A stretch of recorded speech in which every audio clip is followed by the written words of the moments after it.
Hello students, आज की इस वीडियो में आज मैं कक्षा 10वीं वाले विद्यार्थियों को एक एक नंबर वाले प्रश्नों को बताने वाला हूं। तो चलो देख लेते हैं एक एक नंबर के प्रश्नों को। तो एक एक नंबर के प्रश्न में जो पहला प्रश्न है वो है सही विकल्प चुनकर लिखिए। निम्नलिखित में से कौन सा प्रबल अम्ल नहीं है। देखो एग्जाम में प्रश्न ऐसे ही आएगा ना, प्रबल अम्ल नहीं है, प्रबल क्षार नहीं है, प्रश्न पूछा जाता है। तो जैसे प्रबल अम्ल नहीं है तो एस्टिक एसिड, बाकी ये सब देख लो, नाम देख लेना, ठीक है। यहाँ पे थोड़ा सा बदलाव करेगा, उसके बाद यही प्रश्न जो है पूरा उठा के दे देगा। तो जो निम्न में से कौन सा प्रबल अम्ल नहीं है, तो क्या लेना है, एस्टिक एसिड।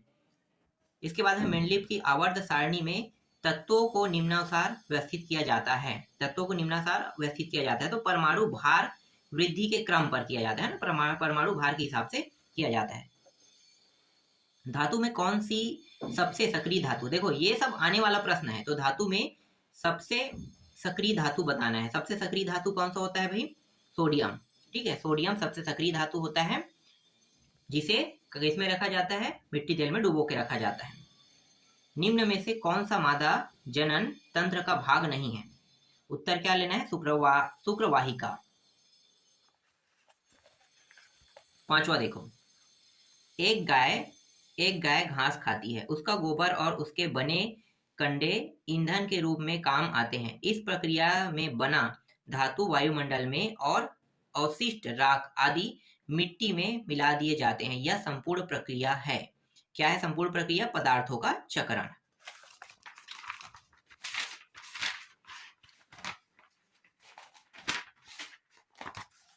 इसके बाद अगला देखो, उत्कृष्ट गैस अन्य तत्वों से क्रिया नहीं करती। तो उत्कृष्ट गैस जो है वो अन्य तत्वों से क्रिया नहीं करती, तो यहाँ पे सा ऑप्शन आ जाएगा, बाह्य कक्ष पूर्ण रूप से भरा होता है। खाने का सोडा का सूत्र, खाने का सोडा का सूत्र क्या होता है, देखो यहाँ पे H लगा है, मतलब यही होगा, ठीक है, NaHCO3। एक अवतल लेंस की फोकस दूरी 40 सेंटीमीटर। एक वस्तु को लेंस से 40 सेंटीमीटर दूरी रखने पर वस्तु का आभासी प्रतिबिंब बनेगा। कहां बनेगा, अनंत में बनेगा। डार्विन का सिद्धांत आधारित है, किस पे आधारित है, अपनी यात्रा के दौरान दिए गए अवकलनों से। जैविक अपघटन कहा जाता है। तो जैविक अपघटन देखो, ये सभी जैविक उपभोक्ता उत्पादक ये सब है ना, इससे प्रश्न आएगा, याद रखना 2 नंबर में ये यहाँ से प्रश्न आने वाले हैं, तो छोड़ना नहीं है। अगला देखो, निर्वात में प्रकाश की चाल होती है। तो निर्वात में प्रकाश की चाल जो है वो 3 गुणित 10⁸ घात मीटर प्रति सेकंड होता है। खाने के सोडा का उपयोग निम्न में से किसमें होता है। तो खाने का सोडा का उपयोग किसमें किया जाता है, प्रति अम्ल के रूप में। ठीक है, प्रति अम्ल, अगर हमारे पेट में बहुत ज्यादा अम्लीपन बन रहा है, मतलब अम्ल का मात्रा बढ़ जाता है, तो उसे दूर करने के लिए सोडे का, जो खाने का सोडा होता है, उसका उपयोग किया जाता है। यदि किसी बड़े कृषि वाले इलाके से सारी कीटभक्षी चिड़िया समाप्त कर दी जाए तो क्या होगा, ये प्रश्न आने वाला है, याद रखना ये आने वाला है। तो सा आ जाएगा, दूसरे पक्षियों की संख्या बढ़ जाएगी। अक्सर आता है ये प्रश्न, अब ये मैं एक नहीं कहूंगा कि आने वाला है, आने वाले प्रश्नों में से एक है समझो। दुर्लभ गैस, तो दुर्लभ गैस जो आसानी से नहीं मिलता है ना, तो दुर्लभ गैस हम कहते हैं नियॉन को कहते हैं। बायोगैस निम्नलिखित गैस का मिश्रण है। तो बायोगैस जो है वो मीथेन, कार्बन डाइऑक्साइड और हाइड्रोजन का मिश्रण है।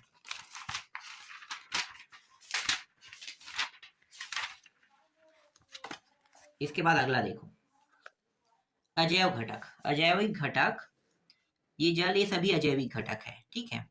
डायनासोर युग में नहीं था। डायनासोर युग में क्या नहीं था, हाथी नहीं था। पॉलीथीन निम्न में से किसका एक बहुलक है। तो यहाँ पे आपको लेना है C2H4। उत्कृष्ट गैस अन्य तत्वों के साथ क्रिया नहीं करती है। उत्तर लेना है, सा लेना है। बाह्य कक्ष पूर्ण रूप से भरा रहता है। और देखो यही बस नहीं रहेगा, यहाँ से तो 2 ही 3 प्रश्न आएगा ना एग्जाम में। ज्यादातर प्रश्न कहाँ से आएंगे, पुराना जो क्वेश्चन पेपर है तुम्हारे पास, परीक्षा बोर्ड है, परीक्षा बोर्ड को देखना 2018, 19, 20 में जो एक एक नंबर का वस्तु से खाली स्थान रहेगा वहां से भी आएगा। तो टोटल 2 3 यहाँ से 6 7 8 के ऐसे मिलकर टोटल 10 से 12 प्रश्न आ जाएगा। फिर 2 3 प्रश्न बुक के अंदर से आएगा। तो यहाँ से आने वाले प्रश्न मैं बता दिया हूँ पहले, है ना, बाद में मत कहना कि कहाँ कहाँ से आने वाला है। इसके बाद देखो, सरल सूक्ष्म दर्शी में किस लेंस का उपयोग किया जाता है। तो यहाँ पे आ जाएगा उत्तल लेंस। अब देखते हैं रिक्त स्थानों की पूर्ति। रिक्त स्थानों की पूर्ति में पहला देखो, शून्य वर्ग में रखे गए तत्वों को खालिस्तान कहते हैं। क्या कहते हैं? अक्रिय गैस। ठीक है, यहाँ पे अक्रिय गैस आ जाएगा। दूसरा, मिश्र धातु दो या दो से अधिक अथवा धातु एवं अधातु का खालिस्तान मिश्रण होता है, समांगी। ठीक है, समांगी मिश्रण होता है। ऊष्मा का ऐसा ही मात्रा क्या होता है? जूल होता है ना, ये तो पता होगा, ये भी अक्सर आने वाले प्रश्नों में से एक है। किसी भी खाद्य श्रृंखला में प्रायः प्रथम पोषक स्तर खालिस्तान होते हैं, उत्पादक। ये उत्पादक होगा। विद्युत विभव का असाई मात्रक, वोल्ट।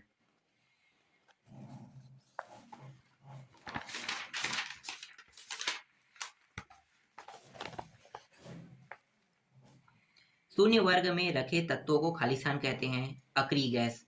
शीघ्र सिरका विधि से खालिस्तान बनाया जाता है, एसिटिक अम्ल। ऊष्मा का असाई मात्रक क्या होता है? जूल। अपवर्तन के दूसरे नियम को खालिस्तान नियम के नाम से जाना जाता है। इस नियम से जाना जाता है, देखो, स्नेल। रक्त में शर्करा की मात्रा का नियंत्रण ग्रंथि करती है, अग्नाशय।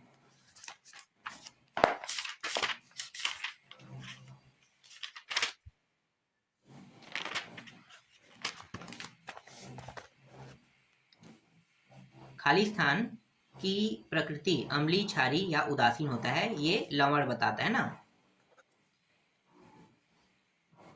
अधिक सक्रिय धातु द्वारा कम सक्रिय धातु को उसके लवण के विलयन से हटाने की क्रिया खालिस्तान कहलाती है, विस्थापन।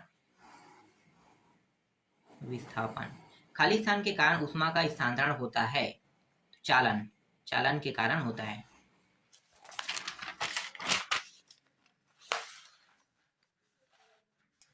प्रकाश का किसी सतह से टकराकर उसी मार्ग में वापस लौट आना प्रकाश का क्या कहलाता है?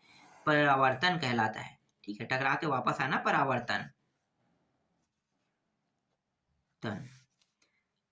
मेरज्जु खालिस्तान क्रिया के लिए उत्तरदायी है, तो प्रतिवर्ती आ जाएगा। ठीक है, यहाँ पे है।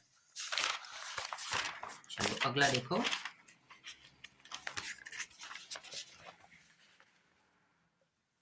रिक्त स्थानों की पूर्ति। एथेनाइक अम्ल का औद्योगिक उत्पाद खालिस्तान विधि से किया जाता है, तो शीघ्र सिरका विधि। यहाँ पे जो सिरका है ना, ये आ जाएगा उत्तर में। विद्युत का ऐसा ही मात्रक फिर से आ गया। क्या आ गया? इस बार विद्युत बोला है ना, तो यहाँ पे एम्पियर आएगा। हेमेटाइट अयस्क का सूत्र क्या होता है? Fe2O3। पारिस्थितिक तंत्र शब्द का उपयोग सबसे पहले खालिस्तान ने किया था, आर्थर ने किया था, आर्थर टेंसले। एक लेंस की क्षमता 5D है, तब लेंस का फोकस दूरी खालिस्तान सेंटीमीटर होगा। सूत्र आपको पता है ना, कैसे निकालते हैं? 5D मतलब इस 5 को क्या करना है? देखो, F बराबर 1/5, ये 100 बन जाएगा, है ना। भाग दे दो, कितना हो जाएगा? तो 100 हो गया, और ये 0.5, ये 5 मतलब 0.5, ये, हाँ ठीक है।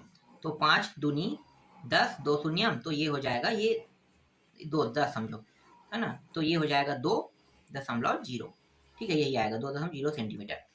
देख लेना, इससे संबंधित एक प्रश्न एग्जाम में है 2 नंबर में।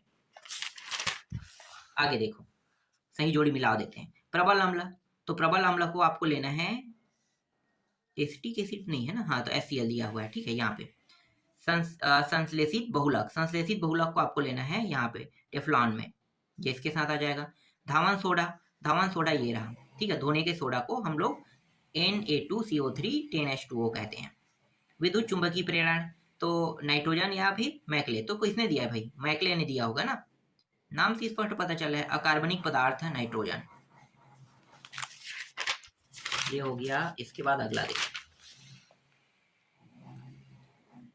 डीएनए। डीएनए को किस में लेना है? तो वाटसन एंड क्रिक ने इसका प्रतिपादन किया, मतलब इसके बारे में बताया था। अवतल दर्पण, तो अवतल दर्पण को आपको कहाँ पे लेना है भाई? अवतल दर्पण का उपयोग टार्च बनाने में किया जाता है। लौंग का तेल, ये है, और उष्मा, इसको इसमें लेना है। ठीक है, चूना मतलब ऊर्जा में, तो चूना पत्थर का सूत्र ये है, देख लो, CaCO3।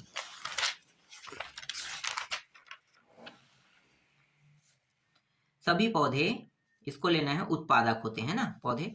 अभिक्रिया जिसमें उष्मा का उत्सर्जन होता है, उसे हम क्या कहते हैं, ऊष्मारोधी कहते हैं। बायोगैस का मुख्य घटक क्या होता है, मीथेन होता है, यहाँ पे दिया हुआ है। एक दूसरे को कभी नहीं काटती, क्या एक दूसरे को कभी नहीं काटती, दो चुंबकीय बल रेखाएं, और टेफ्लॉन आ जाएगा गैसकेट में।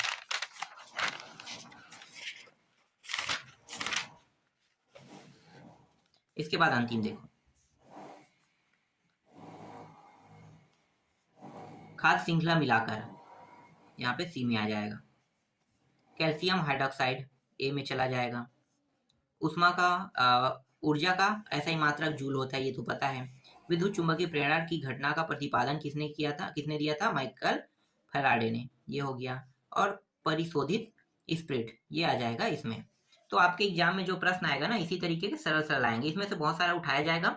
इसके अलावा बाकी जो प्रश्न है वो आपको देखने को मिलेगा, जो पिछले प्रश्न पत्र में आया है उनमें से आपको बहुत सारा देखने को मिलेगा। तो मुझे लगता है कि ये आसानी से बनने वाला पेपर है आप लोगों के लिए, और जितना भी इंपॉर्टेंट है वो मैंने पहले ही बता दिया है।